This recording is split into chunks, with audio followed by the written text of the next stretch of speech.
Hello, friends, and welcome to Coach Cuts Corner. Streaming bright from Michigan's capital city, this podcast is dedicated to helping you better understand the who, the what, and the why of mental performance, personal growth, and Lansing Stars baseball. Coach Cuts Corner, brought to you by Eyewash. In collaboration with Lansing Community College. And now here's your host, Stephen Cutter. Welcome back to Coach Cuts Corner. Today I'm joined in studio by Stars baseball coach, Coach Boyer, and special guest Woody Willard. Woody is the adult sports coordinator for the City of Lansing. Welcome, fellas. Thanks for having me. How we doing this morning, Coach Boyer? Oh, just another day, stacking bricks. Rocking the Chicago Bulls championship hat. Oh, yep. yeah. And Go Bulls. big basketball fan, right? Oh, yeah. Big basketball fan. Go And Bulls. Woody's got the Kentucky blue on. What's the deal with the Kentucky? So I grew up on DePaul and Kentucky basketball. My dad was a Division I basketball ref for over 30 years. And though he never refereed Kentucky, those were the two schools that I grew up on. How did he get to become a Division I referee?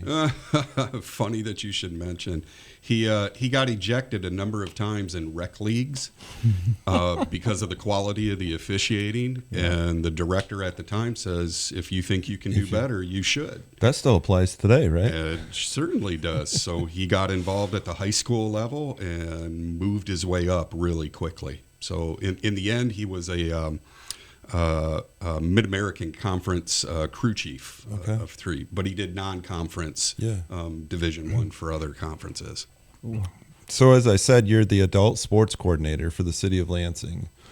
What exactly does that mean, and what's your day job look like? Yeah, so all right, fellas, I'm just getting back from a week's long worth of vacation. Oh, feel sorry for you. Yeah, so the head is still swimming, so I did prepare some notes. So as the adult sports coordinator, well, let's talk about the fall season. Right now I've got co-ed softball running 3 nights a week.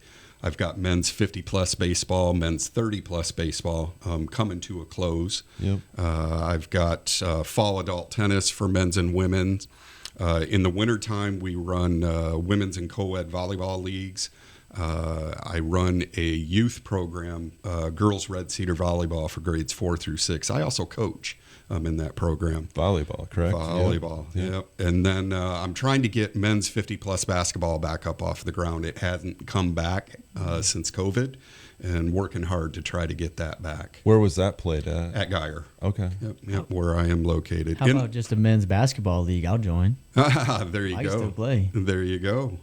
In the spring and summertime, that is the busiest time of the year for me. I've got adult softball running 4 nights a week. I've got men's 40-plus baseball running 3 nights a week, and some weekends I run a senior 70-plus softball league that plays Wednesday mornings. I run a girls high school fast pitch league 3 nights a week at Ranny. And again, adult tennis for men and women, that typically runs 2 nights a week. Do you sleep? It depends on the weather, because I'm constantly watching that. Do you have a weather app that you turn to? Or? I use weather.com. Lately, I had to use airnow.gov because of the air quality issues in the summertime. We actually shut down some nights because of air quality. Okay. So, do you find the weather app being fairly accurate? This is Michigan, and like Colorado, we're the only states where you can get all 4 seasons in the same day. Yeah, for sure. I think in the time that I've known you, it's you haven't been afraid to get your hands dirty. Where's that come from? That is for my customers. That's for the players. They want to play, and oftentimes Mother Nature, who really does not like me. I'm sad to even say that on air publicly, because it just means she's not going to like me that much more.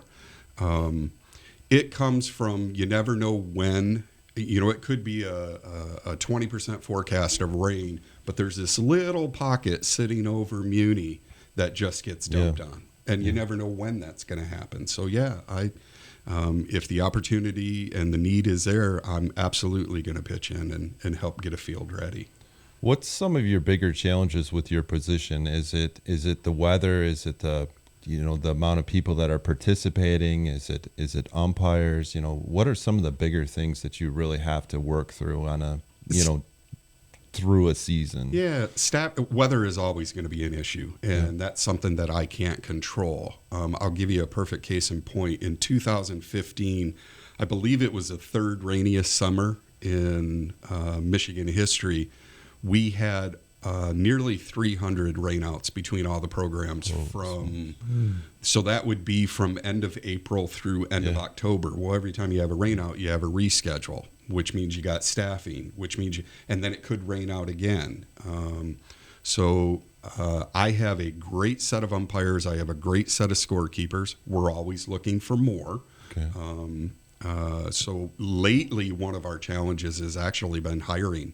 In years past, we might get 60 candidates applying for a sports official position to be a scorekeeper or a youth sports official. All of my adult officials are at a minimum high school certified for the programs, and I use assigners for some of those programs as well. So staffing levels are not the same as what it was prior to COVID. What about participation levels post-COVID? Participation levels, I'm sad to say, is down. It's down across the nation, both youth and adult. It's not like the heyday when you and I played. It's not. It's just not. It's not the same, But we're still going to put on a good product. So the people that are playing, we want to make sure that the fields are good. We want to make sure that people are having fun. Everybody likes to win. Sure. So weather's a big challenge. Sometimes finding staff that, so I'm not double booking them is a challenge. Yes. Sometimes, it can get fun doing creative rules interpretation and explaining that as such. But you mentioned when you and I played. Well, I've heard stories that you're still playing. Would you like to expand upon that? Yeah. So I started a 50 and over baseball league a couple of years back. Okay. And we had a scorekeeper who he's legendary with recreational baseball, with both as a manager and as a scorekeeper for Lansing Parks and Rec. His name's Bob Kramer. Okay. And I always told Bob that if I ever came out of retirement, because baseball is my first love, if I ever came out of retirement, I'd want to play for him. Well, sadly, he passed away a number of years ago. His teams continued to play, but unfortunately, I didn't have a 50-plus team this year for him to be able to go play for. And then I got to talking with some of the guys around the league and was reminded, Kramer would tell you right now, just go play. And so glad that I did. Absolutely so glad that I did. What was besides being glad that you did you experience any difficulties with playing? Let's just put it this way. I'm on a first name basis with everybody at Dunham's and Frandor because the day after a game, I was going in for something new compression wise. I was ill prepared for the places that I hurt. Interesting. It was absolutely worth it. Yeah, that's 100%. Now, bear in mind, I hadn't played baseball since I was 17 years old. Ooh. I'm 57. It's just like riding a bike, 40. Though, right? You would think. You would think. Our relationship began, I was looking back through the archives a little bit. Our relationship began in March of 2022. Yeah. And how it's grown since then. I think you initially had some reservations, and I certainly had reservations too. Do you remember when we first met? I remember it perfectly. That's incredible, really. So I remember a couple of things. I remember when our director first approached us about LCC moving to Kircher as a home field. I had the lens of a sports coordinator on. So I start thinking about things like field utilization, overusage, who has priority, scheduling. Our programs are dynamic enough, especially with men's baseball. You fit rain makeups in wherever you can. Softball is a little different. If you play on a Tuesday night league, you're only going to have a rain makeup on a Tuesday night because typically they're playing elsewhere, in my leagues as well. So, again, it became a priority thing. And I'll be honest with you, you have Ronnie Niesel to thank. Because as I started talking to some of the members of the Baseball Advisory Board, Ronnie in particular, and then others that play in the leagues, I was told in very, how do I want to say this, in politically correct terms, I'd be foolish not to consider you guys moving. And as he and I talked more, he helped me see a different lens.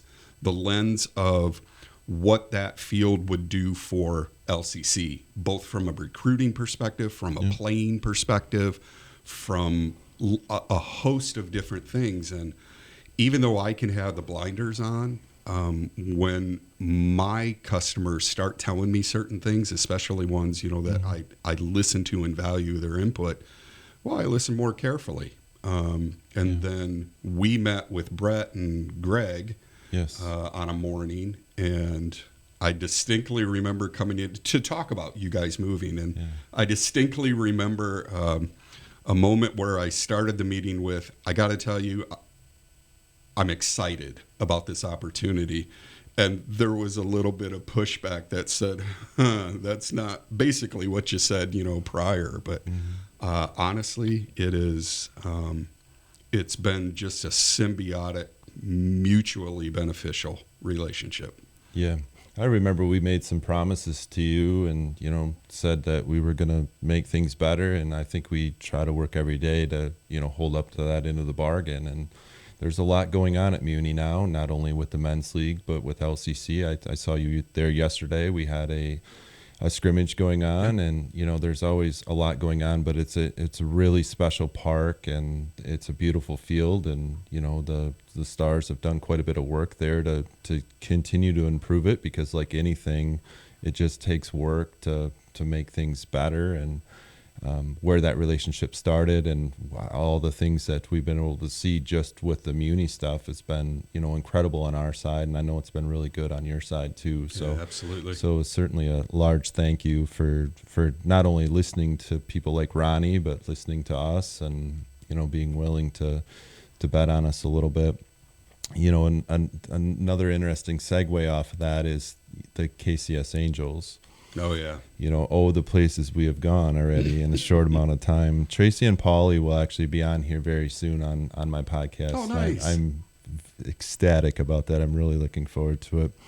But you were responsible for that connection too, and just the kind of the wildest way. But not all of our listeners know about the KCS Angels yet, but they will. And do you remember me standing in your office and talking, and then the next thing I know, you're introducing me to Tracy. Do you remember that segue? I do. You want to talk about that a little bit? Yeah, I can do that.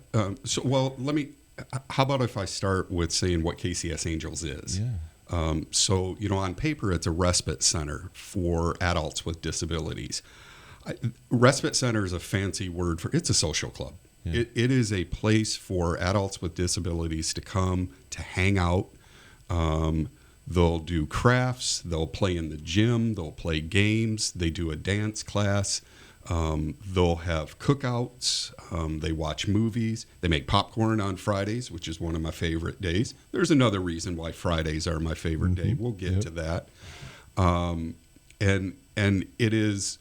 They are just so indoctrinated into the Geyer Community Center that it's not uncommon for an angel to come up to my office and just say, hey, or to stop me in the hallway to get a hug. On my worst days, I can go down and hang out with the angels, tell a couple of dad jokes, and it reminds me of just all the good. Perspective. Yeah. So, you were actually the one when you saw what was going on. The groups that were hanging out, and you asked me, what do you think Tracy would feel about if some of our baseball players came on a particular day and just hung out? And I said, it'd be amazing. Now, you and I did not realize at the time not at what all. that would become, as a result. So yeah. not at all. But that whole connection piece it started with you and I, and then it grown into the KCS side of it, which is an incredible story in just itself. And I'm sure Tracy and Paulie and I will kind of talk about that a little bit when they're in here. Yeah. But do you sometimes look at it? I know I catch myself when I go over there sometimes, and I stand back and I'll watch when the team's in there, or, you know, I caught myself at the College World Series when Paulie's throwing out the first pitch of game one. It's incredible. Do you find that too, where you're just watching it?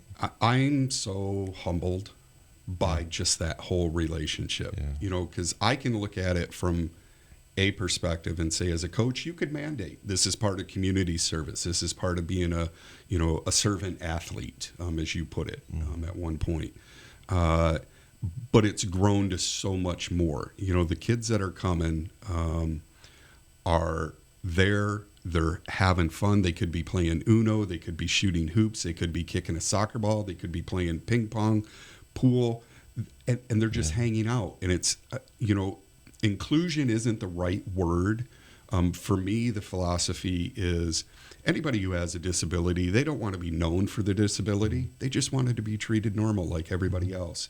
And your players are doing that in spades. You know, so what has evolved is it's got its own energy, piece. And these guys aren't coming because you're mandating them to. Right. They're coming because they look forward to it. And I can tell you just from watching from afar and being a part of it as well, it is a day that the Angels look forward to always. You got several that are just waiting by the door. Some will even come and meet the players in the parking lot. You know who they are. And I've always said to myself after watching the different things, whether it's Paulie, whether it's Charlie Ann, whether it's who's hanging side by side, with the ball player, I tell your players, you're helping to make a day different for somebody, and it's changing their lives. But in my opinion, it's also changing your ball players' lives. Yeah, I agree. We were supposed to. We typically go on Fridays, and I know when we were gone this summer, when the boys went back to their homes, and we weren't able to be there this summer. At least not very many of them. It was a large gap, not only on the on our end, but on the other end too, where people were just missing each other. And Yep. I know this past Friday we had games, so we weren't able to make it. And I was talking with Tracy, and she's sharing the word to everybody, and they're wishing us luck. And of course, there's some disappointment there that we're not going to be there, but it's a really incredible relationship. And there's a lot of incredible things that are going on at the Geyer Center beyond, basketball and things like that. There's just some really good stuff. Well, I don't know if you knew this, but they were watching the Gamecasts while you guys were in the World Series. I'm not as well. surprised. Yeah, I'm not surprised and at all. Updates were getting sent around the building, throughout each game day. I'm not surprised. It's incredible. Why is Fridays your favorite? Friday is my favorite one because they make popcorn, because they typically watch a movie in the afternoon. Two, when your players come in, there is just a huge, and it's not like there's not a good energy already going on there. It's it's a special day, and it's fun to watch. It is fun to watch your players treat Paulie like the little brother they never had. And Paulie, this is his side of heaven. Truly, he sees you guys. That's my boys. That is my boys. And there's you can't fake that kind of a expression. Yeah. So I've seen you ride a motorcycle a little bit. I did. How long you been riding motorcycles? Probably about 5-6 years. I would have done it sooner. My wife had always told me, you can get a motorcycle, you just can't take it out of the driveway. How'd that work? You told me that. So what it took was her brother asking me to take the Harley safety course. And she says, that'll be fun for you. And he did. Then he went and bought a motorcycle, not the one that he wanted. It's the one I would have picked. So he sold it to me and got his Harley, and I'm going out of the driveway, hon. I completely underestimated the value of wind therapy. Okay, what's that mean? That means, when it's really stressful and I get an opportunity to just go out on the motorcycle and it's just me, especially in the fall when the colors are changing, you go out backcountry roads, windy roads, and I'm just able to unload, and I come back more peaceful. Yeah, I find that with like on a mower. So, at Muni. Which I'll be doing tomorrow morning. So, yeah, just really appreciate everything. I appreciate our relationship and how much it's evolved in really a short time. It feels like a super long time, and I appreciate you guys being on here. And until next time, thank you to all of our listeners and for joining me today in the WLNZ studios. Go Stars.